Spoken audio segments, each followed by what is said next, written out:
Hello student, class 12th physics chapter 5 magnetism and matter part 4. So the key topics, today's topic is magnetization and magnetic intensity, and our key topics are, first we are doing the what is magnetization, then what is magnetic intensity, then their related diagram and its derivation. Now first of all you have to understand what is magnetization. Magnetization का मतलब क्या होता है? तो magnetization means है it is a process of making any substance which is a non-magnetic material into a magnetic material by inserting in a certain magnetic field. मतलब कि कोई भी substance, suppose मैं इस substance की बात कर रही हूँ, it is non magnetic material है और मैं इसको किसी एक एक्सटर्नल फील्ड, सपोज यहाँ पे कोई एक्सटर्नल फील्ड है, बहुत सारी मैग्नेटिक फील्ड एक्सटर्नल है, उसके बीच में अगर मैं इसको रख देती हूँ मैग्नेटिक फील्ड के अंदर और ये सब्सटेंस जब इसे मैग्नेटिक फील्ड से बाहर निकालती हूँ, नाउ अब ये जो सब्सटेंस है after removing in from the magnetic field, अगर ये सब्सटेंस मैग्नेटिक हो जाता है तो process of converting non magnetic material into magnetic material, this process is called as magnetization. Now the cause of magnetization by which it convert a material into magnetic material, मतलब कि वो cause जिसकी वजह या जिसकी वजह से या जिसके कारण से या जिसके रीजन की वजह से ये non magnetic material magnet material में कन्वर्ट हो गया है, तो उस कॉज को हम मैग्नेटिक इंटेंसिटी कहते हैं. डेफिनेशन आपको बुक्स में अलग अलग जगहों में अलग अलग डेफिनेशन मिल सकती है, बट आपको दोनों के बीच का मतलब क्लियर होना चाहिए. मैग्नेटाइजेशन तो एक प्रोसेस है जिससे हम इस नॉन मैग्नेटिक मटेरियल को मैग्नेटिक मटेरियल बनाते हैं, that process is called as magnetization. And जिसकी वजह से ये मैग्नेटाइज हुआ है उस कॉज को हम मैग्नेटिक इंटेंसिटी कहते हैं. क्लियर? नाउ अब इसके कॉज को पढ़ेंगे कि किस तरह से इसको हम नॉन मैग्नेटिक मटेरियल से मैग्नेटाइज करेंगे. तो इसका एक डेरिवेशन है, let's see. Now let us consider a solenoid. Solenoid अब हम बहुत अच्छे से डिटेल में हम लोग बहुत पहले वाले वीडियोस में चैप्टर 4 में बहुत अच्छे से कर चुके हैं.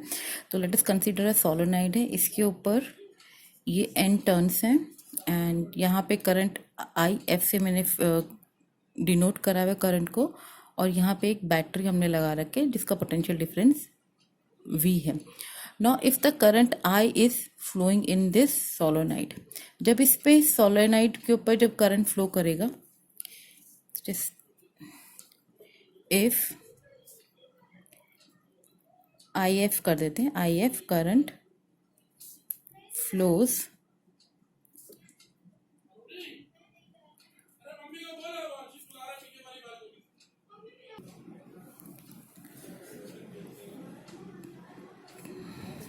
through a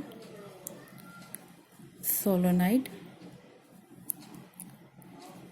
then we already have done जो magnetic field in current develop होगी, मैग्नेटिक फील्ड डेवलप हो, that is mu naught n I. तो जो इस करंट की वजह से इसके अंदर जो मैग्नेटिक फील्ड डेवलप होगी, मैग्नेटिक फील्ड यहाँ पे भी जीरो होगी, यहाँ पे भी जीरो होगी, सिर्फ इसके अंदर इस ट्यूब के अंदर ही आपकी जो मैग्नेटिक फील्ड डेवलप होगी which is mu naught n I होगी. And you also know that B is equal to mu naught n I upon L. ये भी हमने करा है वेयर स्मॉल एन किससे डिनोट करते हैं, n is equal to number of turns per unit length के इक्वल होता है. तो हमने यहाँ पे एन की जगह you just write n is equal to number of turns per unit length. Now अब ये जो क्वांटिटी है ये पूरी एन आई अपॉन एल, इसको हम बोलेंगे टोटल करंट पर unit length. This is your total current per unit length. Okay, and I will write B is equal to B naught कर लेते हैं, B naught is equal to mu naught I F से इसे denote कर देते हैं, where here I F क्या है आपका, फ्री करंट पर यूनिट लेंथ। ये फ्री करंट क्यों है, क्योंकि इसके ऊपर किसी तरह का भी बाउंडेशन नहीं है, इसलिए इसका ये जो करंट यहाँ पे सोलोनाइड में मूव कर रहा है तो इसको हम नाम दे रहे हैं फ्री करंट। और इसकी वजह से जो मैग्नेटिक फील्ड डेवलप हो रही है उसको बी नॉट कर लेते हैं and mu naught F I हो जाएगा। तो इसको इक्वेशन नंबर हम 1 अभी रख देते। आई एफ मतलब it is a free current, क्योंकि इसके ऊपर किसी तरह के भी कंडीशंस नहीं लगी है और जो करंट हो रहा है फ्रीली मूव कर रहा है इस सोलोनाइड के अंदर। नाउ अब क्या है, magnetisation which is denoted by M, capital M is equal to small m upon V। ये स्मॉल क्या m क्या है, this is magnetic dipole moment, this is magnetic dipole moment है। और ये क्या है आपका, दिस इज योर वॉल्यूम, ठीक है। नाउ अब जब ये मैग्नेटिक डाइपोल मोमेंट, अब इमेजिन करिए कि मैं इस सोलेनाइड के अंदर कोई एक नॉन मैग्नेटिक मटेरियल है उसको मैं इसके अंदर इंसर्ट करती हूँ, ठीक है। जब मैं किसी नॉन मटेरियल सोलेनाइड के अंदर, नॉन मैग्नेटिक मटेरियल को इस सोलेनाइड के अंदर इंसर्ट करती हूँ, व्हाट विल हैपन, क्या होगा इसके अंदर। ये नॉन मैग्नेटिक मटेरियल क्यों है, क्योंकि इसकी जो डाइपोल मोमेंट है वो अलग अलग डायरेक्शन में, कोई इस डायरेक्शन में है, कोई इस डायरेक्शन में है, कोई इस डायरेक्शन में है, कोई इस डायरेक्शन में है, कोई इस डायरेक्शन में है। और जो नेट डाइपोल मोमेंट है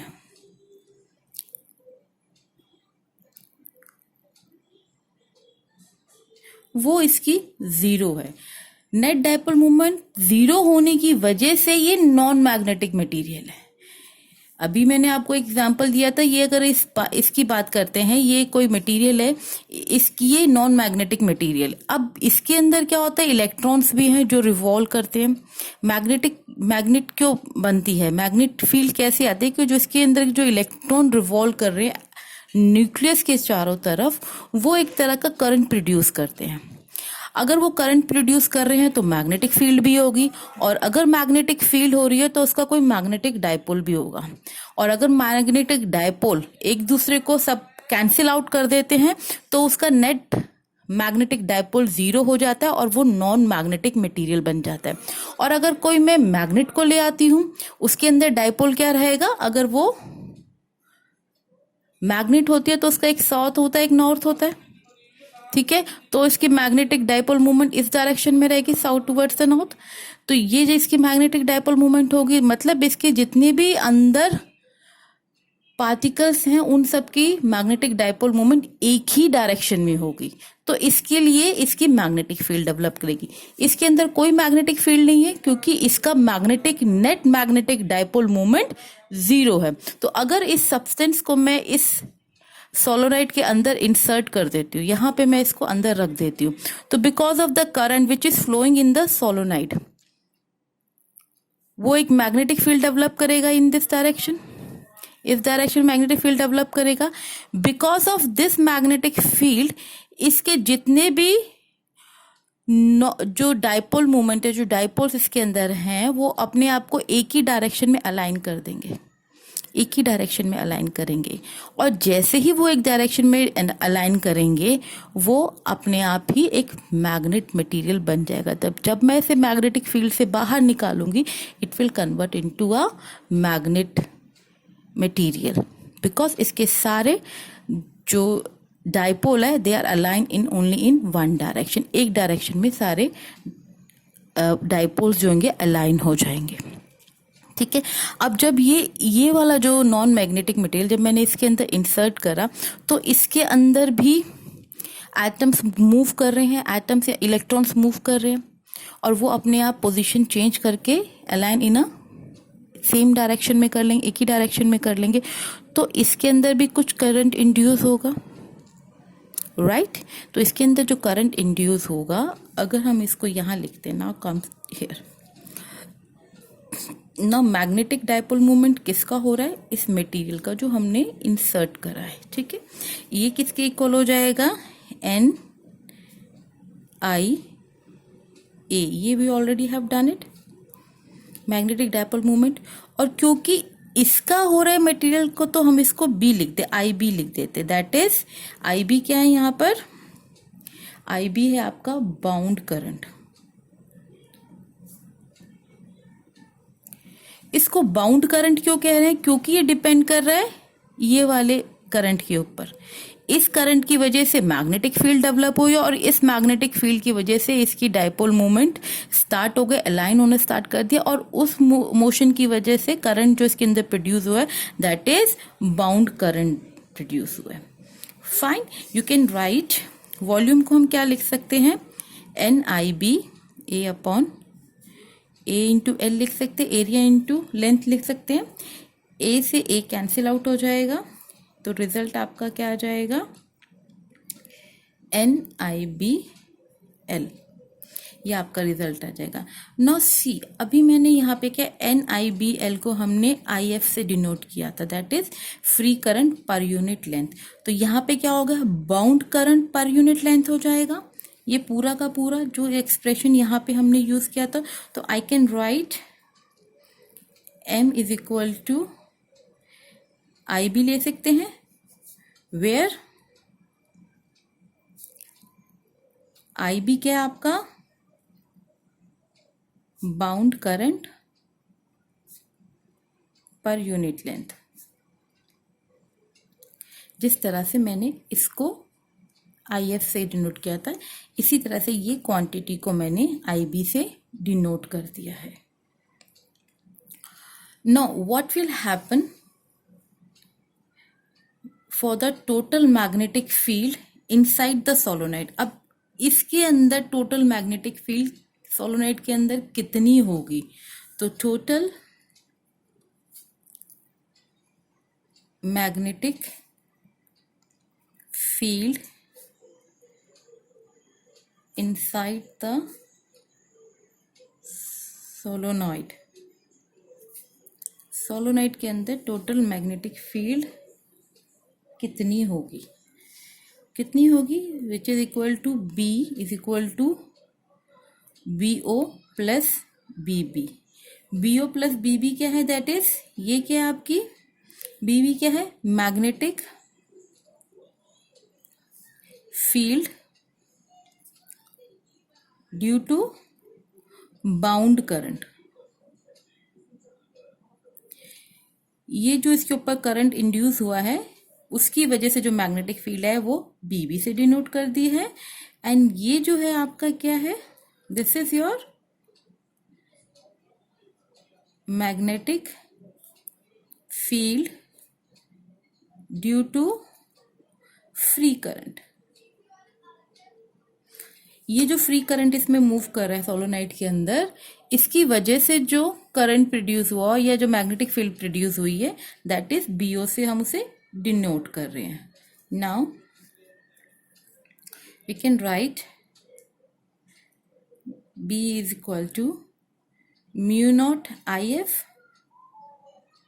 ये भी हमने निकाला था, B naught mu naught I F करा था, प्लस इसी तरह से इसको भी लिख सकते हैं, म्यू नॉट आई बी भी लिख सकते हैं, जैसे इसको लिखा है हमने, इसको भी हम we can write like this. Now mu naught is common, I F plus I B common ले लिया म्यू नॉट को।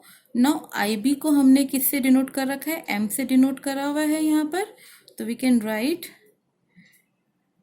Mu naught I F plus M, I can write like this. Now mu naught को इधर ले जाएंगे, B upon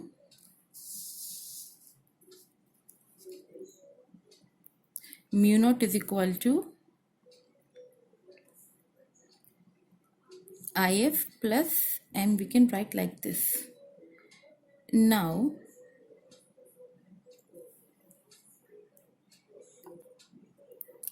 I can write IF is equal to B mu naught minus M लिख सकते हैं, just changing the places, and here IF को हम लिख सकते हैं IF is equal to H, where H का मतलब क्या है, that is मैग्नेटिक इंटेंसिटी. यहाँ पर H क्या है, मैग्नेटिक इंटेंसिटी. IF क्या है आपका, H है, which is called as a magnetic intensity.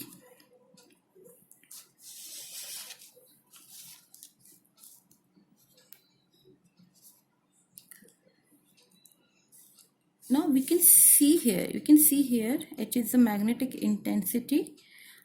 So you can write H is equal to B mu naught minus M. From here we can say that M is, that is magnetization is directly proportional to H, that is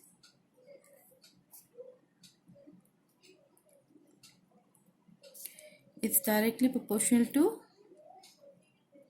magnetic intensity.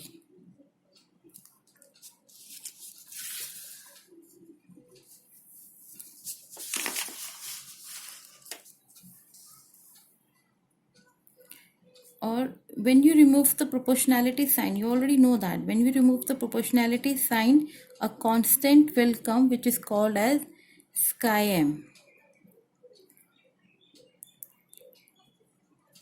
Here this is chi m, is constant है, इसको बोलते हैं diamagnetic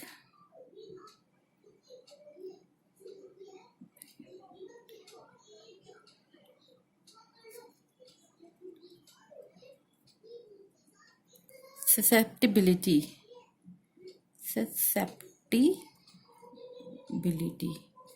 This chi m is called as diamagnetic susceptibility.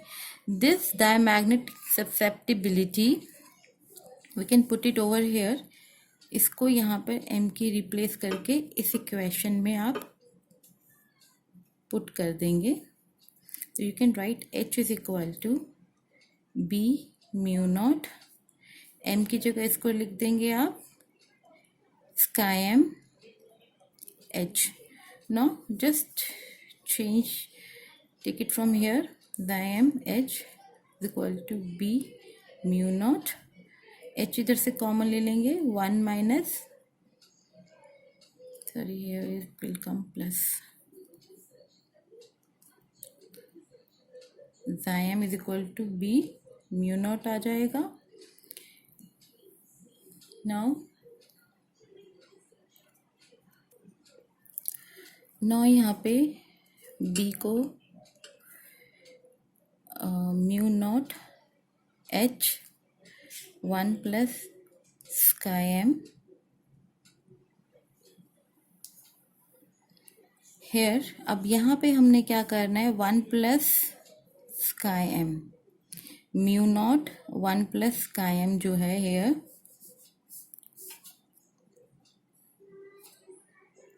Mu naught 1 plus chi m है आपका mu के equal. यहाँ पे mu naught क्या है, परमिटिबिलिटी ऑफ फ्री स्पेस है, और म्यू क्या है, परमिटिबिलिटी ऑफ गिवन मीडियम. ये हमने पहले भी पढ़ चुके हैं. So mu upon mu naught is equal to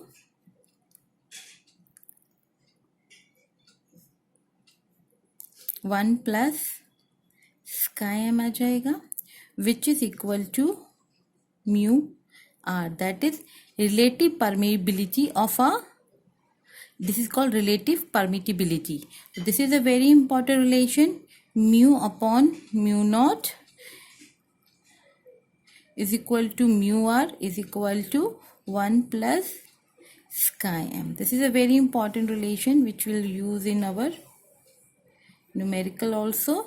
Now one more thing, यहाँ पर हमने in this equation this can also be written as b is equal to, क्योंकि हमने इसको पूरे को म्यू से डिनोट कर दिया है, तो you can right b is equal to mu h. So these two relations are very important for our numericals, where b is the magnetic field, h is your magnetic intensity, and mu is your permittivity of a given medium. So these two relations are very important for our numerical, and this derivation is also very important. So please go through it once again properly, and we'll continue this topic in our next video.